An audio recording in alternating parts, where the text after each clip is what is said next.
How do you stay motivated? Halimbawa, pag na-overwhelm ka na or feeling mo na slow ka, na stone kumbaga parang gano'n. 'Di ba kasi meron tayong mga gano'ng moments na kumbaga parang feeling natin na burn out.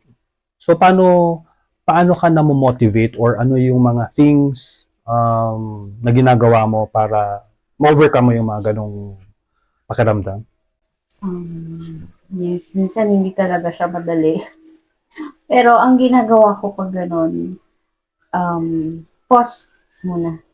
Then I will think, I will think, about why I am here, or I will focus on my goals para ma-remind ulit ako na bakit ko ba 'to ginagawa, gano'n. Tapos, minsan, yun nga, kailangan mong mag-break para naman makapag-rest yung isipan mo, gano'n. Celebrate small wins. Tapos, ano din, minsan ang ginagawa ko para, minsan kasi may time na parang akala mo nagsasawa ka, yun, sa ginagawa mo. Pero yun pala, kailangan mo lang siyang dagdagan. Kumbaga, Ano dagdagan yung trabaho?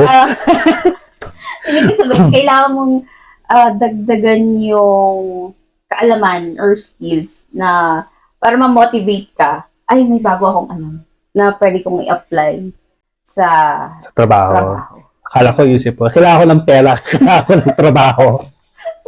Kailangan mo dagdagan yung points. Kailangan mo dagdagan. Kailangan ko magdagdag ng client, kailangan ko magdagdag ng stress. Pero, Ay, nagbabakasyon. Kailangan